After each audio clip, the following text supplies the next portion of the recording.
ಮೇಕೆದಾಟು ಸಮತೋಲನ ಜಲಾಶಯ ಯೋಜನೆಯನ್ನ ತಕ್ಷಣವೇ ಜಾರಿಗೊಳಿಸಬೇಕಂತ ಒತ್ತಾಯಿಸಿ ಕರ್ನಾಟಕ ತಮಿಳುನಾಡು ಗಡಿ ಭಾಗವಾದ ಆನೇಕಲ್ ತಾಲೂಕಿನ ಅತ್ತಿಬೆಲೆಯಲ್ಲಿ ಕನ್ನಡಪರ ಹೋರಾಟಗಾರರು ಇಂದು ಬೃಹತ್ ಪ್ರತಿಭಟನೆಯನ್ನ ನಡೆಸಿ ಗಡಿ ಬಂದ್ ಮಾಡಿದ್ದಾರೆ.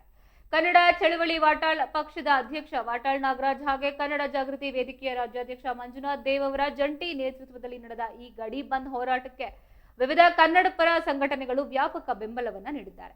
ನೂರಾರು ಸಂಖ್ಯೆಯಲ್ಲಿ ಜಮಾಯಿಸಿದ ಹೋರಾಟಗಾರರ ರಾಷ್ಟ್ರೀಯ ಹೆದ್ದಾರಿಯಲ್ಲಿ ಕುಳಿತು ಕೇಂದ್ರ ಮತ್ತು ತಮಿಳುನಾಡು ಸರ್ಕಾರದ ವಿರುದ್ಧ ಘೋಷಣೆಯನ್ನ ಕೂಗಿ ಮೇಕೆದಾಟು ಯೋಜನೆಗೆ ತಕ್ಷಣವೇ ಚಾಲನೆಯನ್ನ ನೀಡಬೇಕೆಂದು ಆಗ್ರಹಿಸಿದ್ದಾರೆ. ಇನ್ನು ಪ್ರತಿಭಟನೆಯ ತೀವ್ರತೆ ಹೆಚ್ಚಾದಾಗ ತಮಿಳುನಾಡು ಗಡಿಯೊಳಗೆ ನುಗ್ಗಿ ಮುತ್ತಿಗೆ ಹಾಕೋಕೆ ಯತ್ನಿಸಿದ ವಾಟಾಳ್ ನಾಗರಾಜ್, ಮಂಜುನಾಥ್ ದೇವ್, ಹಿರಿಯ ಹೋರಾಟಗಾರ ಸಾರಾ ಗೋವಿಂದು ಸೇರಿದಂತೆ ನೂರಾರು ಕಾರ್ಯಕರ್ತರನ್ನ ಪೊಲೀಸರು ತಡೆದು ವಶಕ್ಕೆ ಪಡೆದಿದ್ದಾರೆ. ಇದು ಹೋರಾಟದ ಹಿನ್ನೆಲೆಯಲ್ಲಿ ಕೆಲಕಾಲ ಹೆದ್ದಾರಿ ಸಂಚಾರ ಸಂಪೂರ್ಣ ಸ್ಥಗಿತಗೊಂಡಿದ್ದು ಕಿಲೋಮೀಟರ್ ಗಟ್ಟಲೆ ಟ್ರಾಫಿಕ್ ಜಾಮ್ ಉಂಟಾಗಿತ್ತು. ಈ ಸಂದರ್ಭದಲ್ಲಿ ಮಾತನಾಡಿದ ವಾಟಾಳ್ ನಾಗರಾಜ್ ಹಾಗೆ ಮಂಜುನಾಥ್ ದೇವ್ ಅವರು, ಮೇಕೆದಾಟು ಯೋಜನೆ ಕೇವಲ ಕುಡಿಯುವ ನೀರಿನ ಉದ್ದೇಶಕ್ಕಾಗಿ ರೂಪಿತವಾಗಿಲ್ಲ.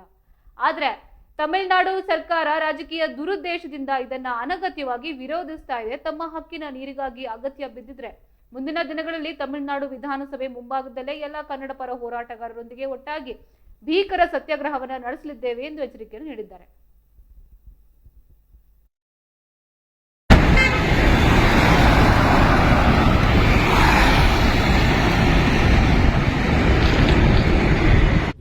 ನಾವು ನಿನ್ನೆ ಮೊನ್ನೆ ಇವತ್ತು ಹೋರಾಟ ಮಾಡ್ತಾ ಇಲ್ಲ. ಸುಮಾರು ದಶಕಗಳಿಂದ ಈ ಮೇಕೆದಾಟು ಯೋಜನೆಯನ್ನ ಜಾರಿಗೊಳಿಸಬೇಕು ಅಂತ ಹೋರಾಟ ಮಾಡ್ತಾ ಇದ್ದೀವಿ. ತಮಿಳುನಾಡು ಜನತೆಗೆ ತಪ್ಪು ಅಭಿಪ್ರಾಯಗಳನ್ನ ಕೊಡ್ತಾ ಇದ್ದಾರೆ. ಏನು ನಾವು ಕೇಳ್ತಾ ಇರೋದು, ಮೇಕೆದಾಟು ಯೋಜನೆ ಕುಡಿಯೋ ನೀರಿನ ಯೋಜನೆ, ವ್ಯವಸಾಯಕ್ಕಲ್ಲ. ಇದನ್ನ ತಮಿಳುನಾಡು ಸರ್ಕಾರ, ತಮಿಳುನಾಡಿನ ಮುಖ್ಯಮಂತ್ರಿ ತಿಳ್ಕೋಬೇಕು. ಕುಡಿಯೋ ನೀರಿಗೆ ಯಾರು ಕೂಡ ಅಡ್ಡಿಪಡಿಸಬಾರದು ಅಂತ ಹೇಳ್ಬಿಟ್ಟು ಈಗಾಗಲೇ ಸುಪ್ರೀಂ ಕೋರ್ಟ್ ಒಂದು ಆದೇಶವನ್ನು ಹೊರಡಿಸಿದ್ದಾರೆ. ನಾವಿವತ್ತು ಕೇಳ್ತಾ ಇದ್ದೀವಿ, ಮಾನ್ಯ ಮುಖ್ಯಮಂತ್ರಿಗಳು ಇವತ್ತು ಮುಖ್ಯಮಂತ್ರಿ ಆಗಿದ್ದಾರೆ. ಅವತ್ತು ಅಧಿಕಾರದಲ್ಲಿ ಇಲ್ಲದೆ ಇದ್ದಾಗ ನೀವು ಪಾದಯಾತ್ರೆ ಮಾಡಿದ್ರಿ ಮೇಕೆದಾಟು ಯೋಜನೆ ಜಾರಿಯಾಗಬೇಕು ಅಂತ.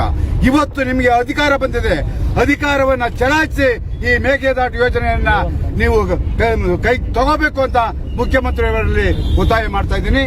ಹಾಗೆ ಯಾವುದೇ ಕಾರಣಕ್ಕೂ ನಾವು ಬಳಸ್ತಾ ಇರೋದು ಕುಡಿಯೋ ನೀರು, ಅದಕ್ಕೆ ಅಡ್ಡಿಪಡಿಸಬಾರದು ಅಂತ ಮುಖ್ಯಮಂತ್ರಿ ಜೋಸೆಫ್ ಅವರೇ, ನೀವು ಒಬ್ರು ಕಲಾವಿದರು, ನಿಮಗೆ ಕಲಾವಿದರು ಅಂದ್ರೆ ನಿಮಗೆ ಎಲ್ಲ ಜನ ಪ್ರೀತಿಸ್ತಾರೆ. ಆದ್ರೆ ಕೇವಲ ತಮಿಳುನಾಡಿನ ಜನ ಮಾತ್ರ ಅಲ್ಲ, ಇದನ್ನ ಅರ್ಥ ಮಾಡ್ಕೊಳ್ಳಿ. ದಯವಿಟ್ಟು ಮೇಕೆದಾಟು ಯೋಜನೆ ಕೂತ್ಕೊಂಡು ಚರ್ಚೆ ಮಾಡಿ ಹೇಳಿ, ನಿಮ್ಮವರಿಗೆ ತಿಳಿ ಹೇಳಿ. ನಾವು ಉಪಯೋಗಿಸ್ತಾ ಇರೋದು ಕುಡಿಯೋದಕ್ಕೆ ವಿನಃ ವ್ಯವಸಾಯಕ್ಕಲ್ಲ ಅನ್ನೋದನ್ನ ಒತ್ತಿ ಹೇಳ್ತಾ ಇದ್ದೀವಿ. ಮೇಕೆದಾಟು ಯೋಜನೆ ಆಗಲೇಬೇಕು. ನೀವೇನಾದ್ರೂ, ನಾನು ಕೇಂದ್ರ ಸರ್ಕಾರವನ್ನ ಒತ್ತಾಯ ಮಾಡ್ತಿದ್ದೀನಿ, ಮಾನ್ಯ ಪ್ರಧಾನಮಂತ್ರಿಗಳು ಕೂಡಲೇ ಮಧ್ಯಪ್ರವೇಶ ಮಾಡಿ ಈ ಸಮಸ್ಯೆಯನ್ನ ಬಗೆಹರಿಸಬೇಕು ಅಂತ ಒತ್ತಾಯ ಮಾಡ್ತಾ ಇದ್ದೀನಿ. ಇವತ್ತು ಗಡಿ ಬಂಧನ ಮಾಡೋದ್ರ ಮೂಲಕ ತಮಿಳುನಾಡಿನ ಮುಖ್ಯಮಂತ್ರಿಯವರ ಧೋರಣೆಯನ್ನ ಖಂಡಿಸ್ತಾ ಇದೆ. ಮಾನ್ಯ ತಮಿಳುನಾಡಿನ ನಾವು ಇಂದಿನ ಮುಖ್ಯಮಂತ್ರಿಗಳು ರಾಜಕಾರಣ ಮಾಡ್ತಾರೆ ಅಂತ ತಿಳ್ಕೊಂಡಿದ್ದು, ಕಾವೇರಿ ವಿಷಯ ಸಂಬಂಧಪಟ್ಟಂತೆ. ಈಗಿನ ವಿಜಯವರು ವಿಭಿನ್ನ ರಾಜಕಾರಣಿ ಅಂತ ತಿಳ್ಕೊಂಡಿತ್ತು. ಆದ್ರೆ ಇವರು ವಿಭಿನ್ನ ರಾಜಕಾರಣಿ ಇಲ್ಲ, ಇಂದಿನ ರಾಜಕಾರಣಿಗಳ ಸಾಲಿಗೆ ಸೇರ್ತಾ ಇದ್ದಾರೆ. ಕಾವೇರಿನ ವಿಷಯ ತಗೊಂಡು ಕರ್ನಾಟಕದ ಮೇಲೆ ಒಂದು ಕಡೆಗಣಿಸುವಂತ ಕೆಲಸವನ್ನು ಮಾಡ್ತಾ ಇದ್ದಾರೆ. ಇವತ್ತು ಕಾವೇರಿಯಲ್ಲಿ ನೀರಿದ್ರೆ ನಾವೇ ನೀರನ್ನ ಬಿಡ್ತಾ ಇದೀವಿ. ಇವತ್ತು ಬೆಂಗಳೂರು ನಗರಕ್ಕಾಗ್ಲಿ ಬೆಂಗಳೂರು ಗ್ರಾಮಾಂತರಕ್ಕಾಗ್ಲಿ ಕುಡಿಯುವ ನೀರಿನ ಯೋಜನೆ ಇದೆ, ಅದು ಕೂಡಲೇ ಕಾಮಗಾರಿಯನ್ನು ಕೈಗೆತ್ತಿಕೋಬೇಕು ಅಂತ ಈಗಿನ ಮುಖ್ಯಮಂತ್ರಿಗಳು, ಕರ್ನಾಟಕದ ಮುಖ್ಯಮಂತ್ರಿ ಒತ್ತಾಯವನ್ನು ಮಾಡೋದ್ರ ಮೂಲಕ ವಾಟಾಳ್ ನಾಗರಾಜ್ ಅವರ ನಾಯಕತ್ವದಲ್ಲಿ ನಡೆಯುವಂತಹ ಹೋರಾಟಕ್ಕೆ ಕನ್ನಡ ಸೇನೆ ಕರ್ನಾಟಕ ಬೆಂಬಲವನ್ನು ವ್ಯಕ್ತಪಡಿಸುತ್ತೆ. ಈ ಹೋರಾಟದಲ್ಲಿ ವಾಟಾಳ್ ನಾಗರಾಜ್ ಅವರು, ಸಾರಾ ಗೋವಿಂದ ಅವರು ಮತ್ತು ಮಂಜುನಾಥ್ ಅವರು ಹೋರಾಟಕ್ಕೆ ಶಕ್ತಿ ತುಂಬುವುದರ ಮೂಲಕ ಇಡೀ ರಾಜ್ಯದಲ್ಲಿ ಕನ್ನಡ ಶಕ್ತಿಯನ್ನು ತುಂಬುತ್ತಾ ಯಾವುದೇ ಕಾರಣಕ್ಕೂ ತಮಿಳುನಾಡಿಗೆ ನೀರು ಬಿಡಬಾರದು. ಇವಾಗ ಸ್ಥಳೀಯವಾಗಿ ಮಂಡ್ಯ ಜಿಲ್ಲೆಗೆ ನೀರನ್ನು ಕೊಡಬೇಕಾಗುತ್ತೆ. ಇವತ್ತು ಆ ಜಿಲ್ಲೆಗೆ ನೀರನ್ನು ಕೊಡಬೇಕು, ಆ ಸುತ್ತಮುತ್ತ ಜಿಲ್ಲೆಗೆ ಅಂತ ಕನ್ನಡ ಸೇನೆ ಕರ್ನಾಟಕ ಒತ್ತಾಯವನ್ನು ಮಾಡ್ತಾ ಇದೆ.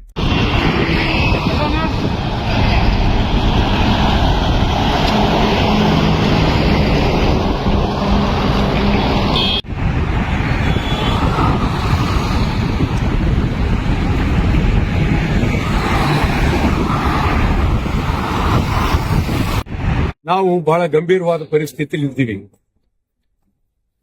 ಸುಮಾರು ವರ್ಷಗಳಿಂದ ತಮಿಳುನಾಡು ನಮ್ ಈ ಮೇಕೆದಾಟು ಮಾಡೋದ್ರಿಂದ ನಿಮ್ಗೇನ್ ತೊಂದರೆ ನನ್ಗೆ ಅರ್ಥ ಆಗಿಲ್ಲ. ಸುಪ್ರೀಂ ಕೋರ್ಟ್ ಏನ್ ಹೇಳಿದ್ರು, ನೀವು ಕೇಳ್ತಾ ಇರೋದು ಸರಿ ಇಲ್ಲ, ತಳ್ಳಾಕಿದ್ರು. ಮತ್ತೆ ಎರಡನೇ ಸರಿ ನೀವು ರಿವ್ಯೂ ಪಿಟಿಷನ್ ಹಾಕಿದ್ರು, ರಿವ್ಯೂ ಪಿಟಿಷನ್ ತಳ್ಳಿ ಹಾಕಿದ್ರು. ಮೂರನೇ ಸಾರಿ ನೀವು ಮಂಡ್ಲಿ ಕೊಟ್ರಿ, ಅವರು ತಳ್ಳಿ ಹಾಕಿದ್ರು. ಈಗ ನೀವು ಕಾಲು ಕೆರೆದು ಜಗಳಕ್ಕೆ ನಿಂತಿದ್ದೀರಿ. ಮತ್ ನಮ್ ಸರ್ಕಾರ ಬರೀ ನಿಮ್ಮ ವಿರುದ್ಧ ಒಂದೇ ಅಲ್ಲ, ಕರ್ನಾಟಕ ಸರ್ಕಾರದ ವಿರುದ್ಧನೂ ಮಾಡ್ತೀವಿ ನಾವು. ಕರ್ನಾಟಕ ಸರ್ಕಾರದ ಮುಖ್ಯಮಂತ್ರಿ ಡಿ ಕೆ ಶಿವಕುಮಾರ್ ಅವರು ಪಾದಯಾತ್ರೆ ಮಾಡಿದ್ರು, ಮೇಕೆದಾಟು ಆಗ್ಲೇಬೇಕು ಅಂತ ಹೇಳಿ. ಮತ್ತು ಶಿವಕುಮಾರ್ ಅವರಿಗೆ ಸ್ಟಾಲಿನ್ ಸ್ನೇಹಿತರು ಮತ್ತು ಕಾಂಗ್ರೆಸ್ ಅವರದೇ ಪಾರ್ಟಿ, ಸ್ಟಾಲಿನ್ಗೂ ಕಾಂಗ್ರೆಸ್ ಬೆಂಬಲ ಕೊಟ್ಟಿದ್ರು. ಈಗ ಜೋಸೆಫ್ ವಿಜಯ್ಗೂ ಬೆಂಬಲ ಕೊಟ್ಟಿದ್ದಾರೆ. ಇವರು ಹೇಳಿ ಭದ್ರವಾಗಿ ಮೇಕೆದಾಟು ಬೇಡ, ನಿಮ್ಗೆ ಹೇಳಿ ಯಾಕೆ ಬೇಡ, ನಿಮ್ಗೇನ್ ತೊಂದರೆ ಆಗಲ್ಲ. ಅದು ವಿದ್ಯುತ್ ಶಕ್ತಿ ಮಾಡೋದಕ್ಕೆ ಮತ್ತು ಕುಡಿಯೋರಿ, ಬೆಂಗಳೂರು ಮತ್ತು ಕುಡಿಯೋರಿ ಮತ್ತು ಕುಡಿಯೋ ನೀರು ಅಂದಾಗ ಇಲ್ಲಿ ಎಷ್ಟು ಜನ ತಮಿಳರಿದ್ದಾರೆ ನೀವು ಗಮನಿಕೊಳ್ಳಿ. ಲಕ್ಷಾಂತರ ತಮಿಳರು ನಮ್ಮಲ್ಲಿದ್ದಾರೆ. ಅವರು ನೀವು ಕುಡಿಯೋ ನೀರು ಕೊಡಲ್ವಾ? ಅದರ ಚಿಂತನೆ ನೀವು ಮಾಡಿ. ಸ್ಥಳ ಇದು ಸರಿನಾ, ಇದಿಲ್ಲ ಬೇರೆ ಕಡೆನಾ, ಅದನ್ನು ಮಾಡಿ. ನಾವು ಸರ್ಕಾರಕ್ಕೆ ಹೇಳ್ತೀವಿ, ಅಲ್ಲಿ ದೊಡ್ಡ ಕಾಡೆ ಮುಳುಗತ್ತೆ, ಭಾರಿ ದೊಡ್ಡ ಕಾಡು, ಪ್ರಾಣಿಗಳು ಎಲ್ಲ ಹೋಗ್ತವೆ. ಅದನ್ನು ಎಲ್ಲ ಯೋಚನೆ ಮಾಡಿ ಗಂಭೀರವಾಗಿ ಮೇಕೆದಾಟು ಮಾಡೋದಕ್ಕೆ ತಮಿಳುನಾಡಿನ ಈಗಿನ ಮುಖ್ಯಮಂತ್ರಿ ಬೆಂಬಲ ಕೊಡೋದು ಒಳ್ಳೆಯದು. ಅವ್ರಿಗೂ ಬಹಳ ಒಳ್ಳೆಯ ಅನುಕೂಲ ಆಗುತ್ತೆ. ಇದೊಂದೇ ಅಲ್ಲ, ಮೇಕೆದಾಟು ಸರ್ಕಾರ, ಕರ್ನಾಟಕ ಸರ್ಕಾರ ನೀವು ಪಾದಯಾತ್ರೆ ಮಾಡಿದ್ರಿ. ಕನ್ನಡ ಒಕ್ಕೂಟದ ಎಲ್ಲ ಮುಖಂಡರ ನೇತೃತ್ವದಲ್ಲಿ ಇವತ್ತು ಮೇಕೆದಾಟು ಯೋಜನೆಗೆ ಅಡ್ಡಿಪಡಿಸುತ್ತಿರುವ ತಮಿಳುನಾಡು ಸರ್ಕಾರದ ವಿರುದ್ಧ ಮತ್ತು ಕರ್ನಾಟಕ ಸರ್ಕಾರ ಪ್ರಾರಂಭ ಮಾಡಬೇಕು ಅಂತೇಳಿ ಒತ್ತಾಯಿಸಿ ಇವತ್ತೊಂದು ಗಡಿ ಬಂದ್ ಕಾರ್ಯಕ್ರಮವನ್ನ ನಡೆಸ್ತಾ ಇದ್ದೇವೆ. ಇವತ್ತು ಕಳೆದ ವಾಹನ ಚಾಲಕರನ್ನ ಹೊಡೆಯೋದಿಲ್ಲ, ಪಡೆಯೋದಿಲ್ಲ, ಈ ತರದ ವಿಚಾರವನ್ನ ಸುಳ್ಳು ಸುದ್ದಿಗಳನ್ನ ತಮಿಳುನಾಡು ಜನತೆಗೆ ಒಂದಷ್ಟು ಜನ ಮೇಕೆದಾಟು ಯೋಜನೆ ಆಗಲೇಬೇಕು, ಮೇಕೆದಾಟು ಯೋಜನೆ ಆಗಲೇಬೇಕು, ಬೇಕೇ ಬೇಕು.